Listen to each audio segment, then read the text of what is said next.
Assalamu alaikum dear students. I am Naveed Ahmed. I'm here to teach you biology for grade 12. We were discussing chapter number 24 and today's topic of discussion is Hardy-Weinberg theorem. अब इस theorem में हमने समझना यह है कि ये क्या है, क्या इसकी स्टेटमेंट कैसे है, हम किस तरह से एक पॉपुलेशन के अंदर उसकी जीनोटिपिक और एलीलिक फ्रीक्वेंसी को कैलकुलेट कर सकते हैं। इसमें प्रॉपरली एक फॉर्मूला दिया जाता है, उस फॉर्मूले को लेकर हम इसको एज एग्जाम्पल के साथ डिस्कस करेंगे। तो समझने के लिए चलते हैं लाइट बोर्ड की तरफ। जी students, today's our topic of discussion is Hardy Weinberg theorem. Hardy Weinberg theorem. अब ये जो हार्डी-वेनबर्ग थ्योरम है, ये दो साइंटिस्ट का रोल है थ्योरम, यानी कि टू साइंटिस्ट ने इंडिपेंडेंटली 1908 में वर्किंग की। इसमें हम कह सकते हैं टू साइंटिस्ट ने इंडिपेंडेंटली वर्कड इन 1908 और इनकी स्टेटमेंट क्या थी? एंड दे स्टेटेड दैट, इसमें हम ऐसे भी कह सकते हैं कि इसकी जो स्टेटमेंट है जो इन्होंने दी, उसका निचोड़ क्या है और what does it mean, statement का मतलब क्या है। They stated that the gene and allele frequency of a population's gene pool, या आप ऐसे भी कह सकते हैं in non evolving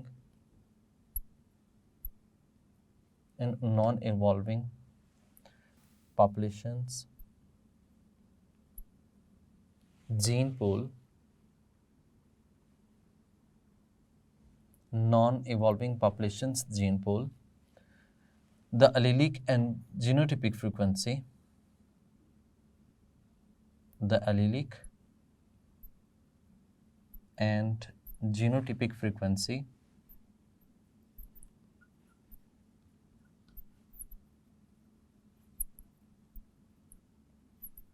remain constant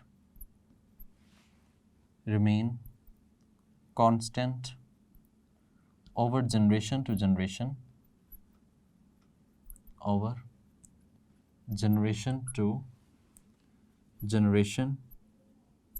unless agents other than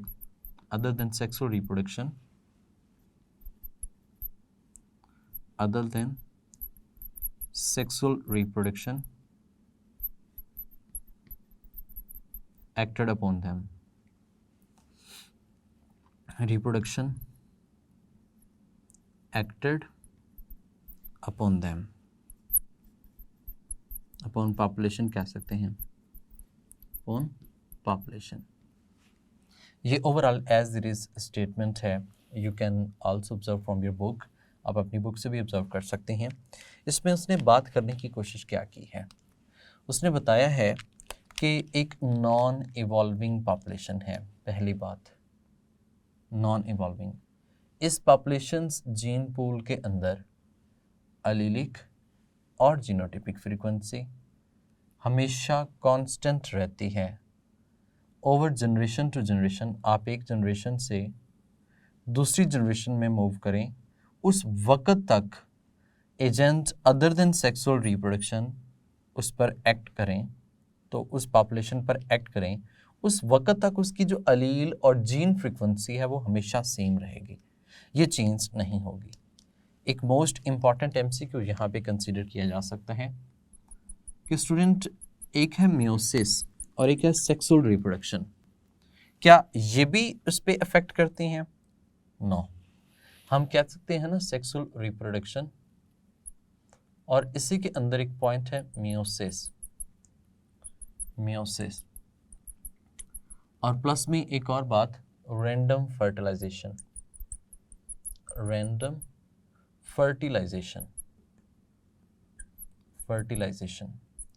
अब कहा यह जाता है कि रैंडम फर्टिलाइजेशन और sexual reproduction which is meiosis which cause genetic variations that has no effect upon allele and genotypic frequency. No effect upon gene and allele frequency. Gene या allele frequency का इन पे कोई इफेक्ट नहीं होता। Student, scientist ने एक formula बनाया है जिसमें हम ये बताते हैं, ओवरऑल ये एक्सप्लेन करते हैं कि किस तरह से ये जो है एलील और जीन फ्रीक्वेंसी जो है वो कैलकुलेट की जा सकती है। यहाँ पे हम कह सकते हैं कि गिवन इक्वेशन है, इस इक्वेशन में हम ये बताते हैं कि जीन और एलील फ्रीक्वेंसी किस तरह से कैलकुलेट की जा सकती है। अब इस इक्वेशन कह सकते हैं या फिर इसको एक फार्मूला कह सकते हैं। फार्मूला टू कैलकुलेट जीन और एलील फ्रीक्वेंसी। हम इसे जीन और एलील फ्रीक्वेंसी जो है उसको क्या कर सकते हैं, कैलकुलेट कर सकते हैं। स्टूडेंट देखिए, इसमें जो फार्मूला है उसमें जो जेनेटिसिस्ट हैं, हम इसकी बात करते हैं कि जेनेटिसिस्ट ने बेसिकली जेनेटिसिस्ट जो हैं उन्होंने लेटर कैपिटल पी जो लिया है, या पी जो है दैट इज़ फॉर डोमिनेंट अलील, ये डोमिनेंट अलील को रिप्रेजेंट करने के लिए लिया है। जबकि जो लेटर क्यू है दैट इज़ फॉर रिसेसिव अलील, ये रिसेसिव अलील को रिप्रेजेंट करने के लिए लिया गया है। तो एक तो है हम कह सकते हैं कैपिटल पी, और दूसरा जो है वो स्मॉल क्यू इसमें हम यूटिलाइज करते हैं, या पी क्यू हम इसमें यूटिलाइज कर सकते हैं, that is use for recessive and dominant अलील। अब इनके कहने का मतलब ये है कि अगर हम इन दोनों फ्रीक्वेंसीज को पी प्लस क्यू करते हैं तो इट शुड बी 1, इससे 1 होना चाहिए, या फिर इसे क्या होना चाहिए, 100 होना चाहिए। मतलब इनके अकॉर्डिंगली ये है, इसके एक्सप्लेनेशन में हम ये बता सकते हैं कि अगर टोटल जीन और एलील फ्रीक्वेंसी शुड काउंट 100% और एड अप टू 1, इसे क्या होना चाहिए, शुड काउंट, यानी कि इसे टोटली हम कह सकते हैं 100% होना चाहिए और 1 होना चाहिए। अब किस तरह से, जैसे कि हमने p प्लस क्यू लिया है तो इट शुड बी 1 और 100%, इसे 1 या 100% होना चाहिए। स्टूडेंट, जब आप इन दोनों में से किसी एक को जानते हैं, लाइक दैट, अगर आपके पास q है तो आप p को फाइंड आउट करना चाहते हैं तो 1 माइनस क्यू कर सकते हैं, और अगर आपके पास p है तो आप q को फाइंड आउट कर सकते हैं 1 माइनस क्यू, इस तरह से। जबकि you know that p plus Q it should be 1, इसे क्या होना चाहिए, 1 होना चाहिए। अब यहाँ पे हम ये भी कह सकते हैं कि बेसिकली ये जो p प्लस क्यू है, अगर हम इसको ओपन अप करते हैं in the form of square, binomial nominal square एक हम कह सकते हैं एक्सपेंशन करते हैं, तो इसमें p स्केयर प्लस 2pq और प्लस जो है वो q स्केयर इसमें रिप्रेजेंटेशन होती है।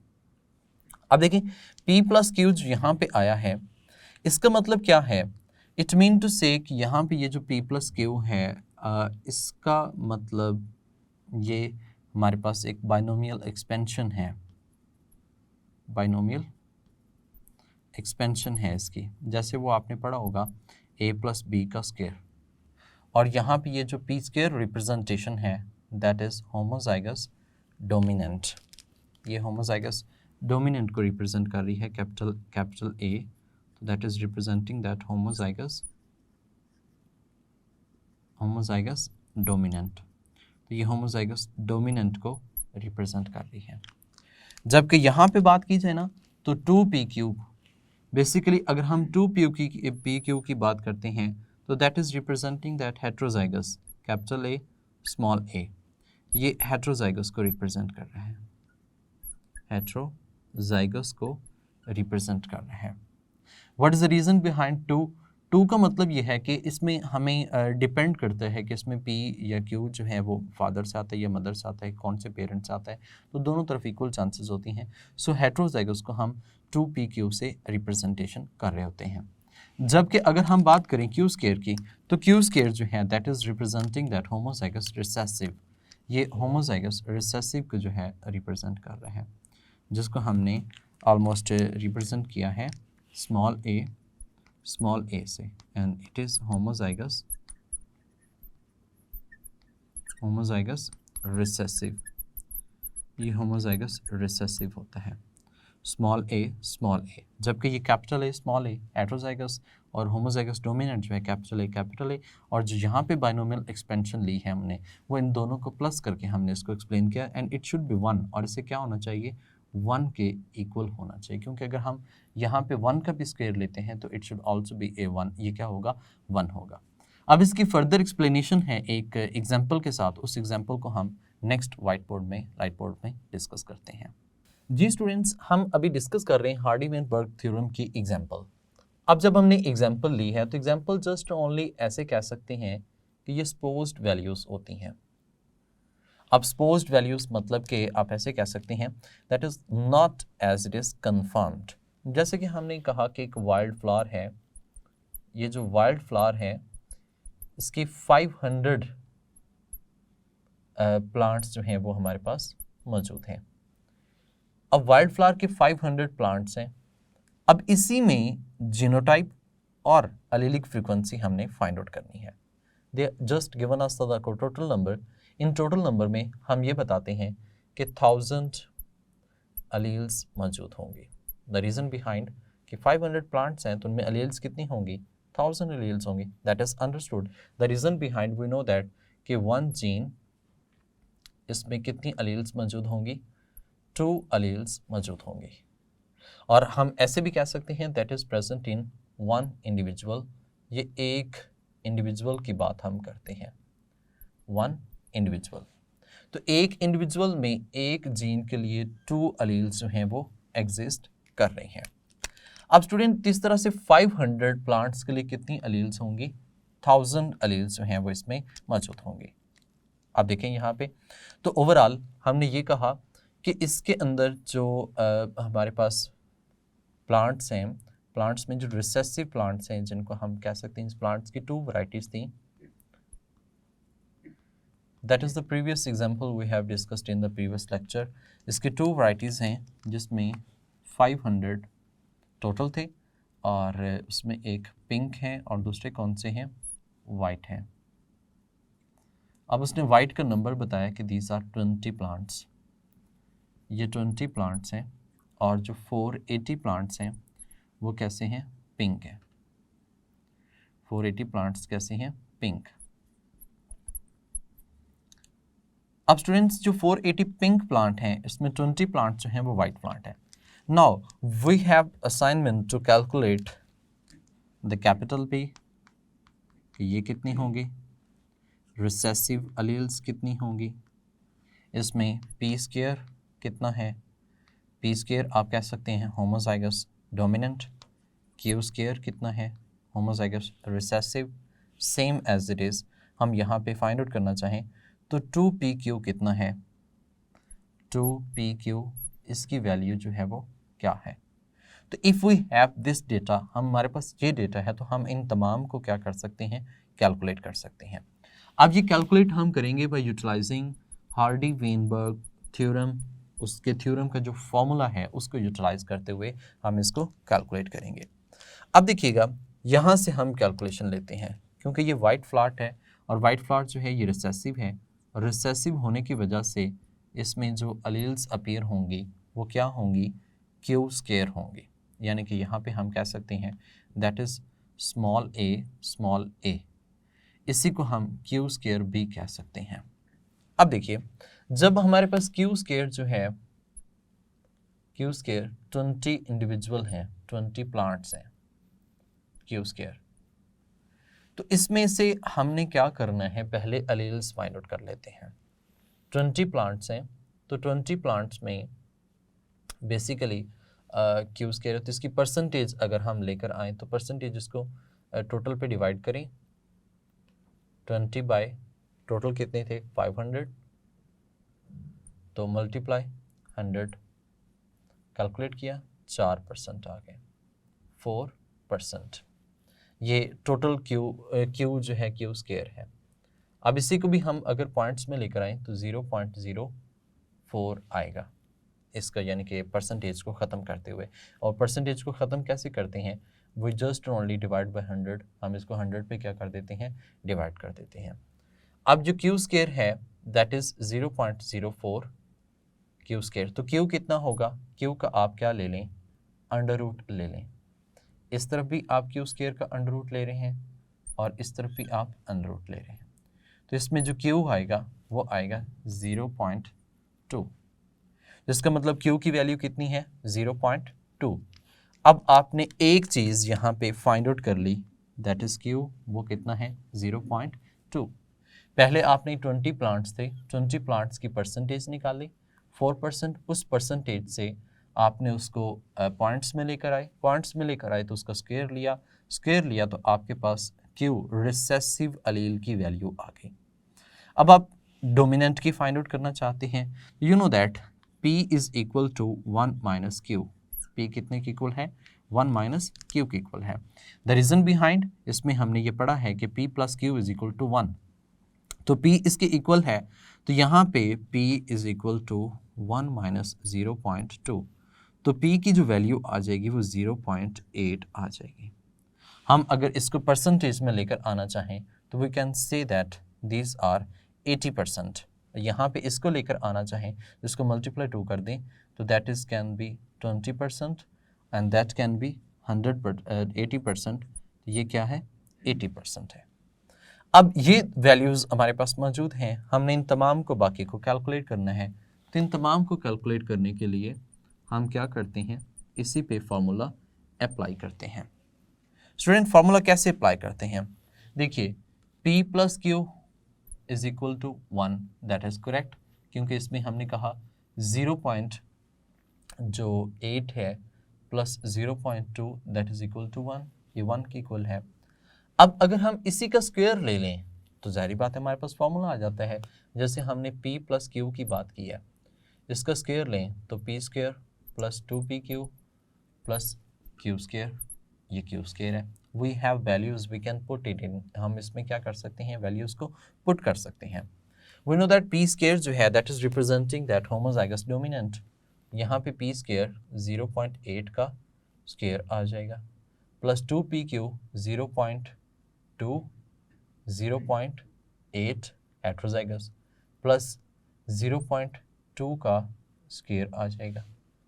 अब इसकी वैल्यूज़ ली जाएं तो ये 0.8 का मतलब 0.64 आ जाएगा प्लस 2 4 हम 16 16 और 2 32 आ जाएगा 0.32 प्लस 0.04 आ जाएगा।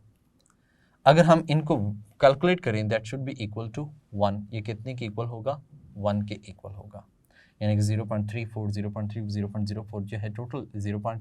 यानी कि ये 1 के इक्वल इसकी वैल्यू जो है वो आती है।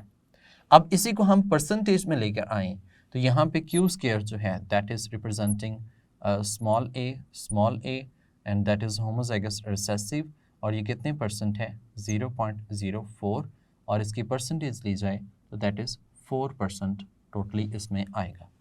जबकि 2PQ की बात की जाए तो इसमें हमने कहा कि 0.32 जो कि कैपिटल A स्मॉल a है, ठीक है, दैट इज़ 0.32, ये 0.32 है, इसको मल्टीप्लाई 100 किया जाए तो दैट इज़ टोटल 32%। ये कितने परसेंट बनेगा, 32% बनेगा।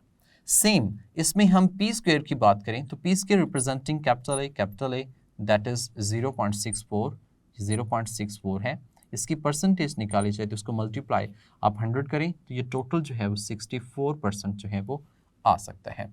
तो इन एनी केस आप कोई भी केस ले लें, कोई भी सिनेरियो ले सकते हैं जिसमें हम उसकी homozygous dominant, heterozygous, homozygous recessive, इनकी वैल्यूज़ को क्या कर सकते हैं, कैलकुलेट कर सकते हैं। जबकि यू नो दैट यहाँ पे जो हमने रिप्रेजेंट किया है इसको, ये हेट्रोजाइगस, और P स्क्वायर जो है ये होमोजाइगस डोमिनेंट है, और Q स्क्वायर जो है ये होमोजाइगस रिसेसिव है। सो एनी केस कोई भी अगर सिनेरियो दिया जाता है, वैल्यू दी जाती है, तो by utilising Hardy Weinberg theorem formula हम इसको क्या कर सकते हैं, कैलकुलेट कर सकते हैं।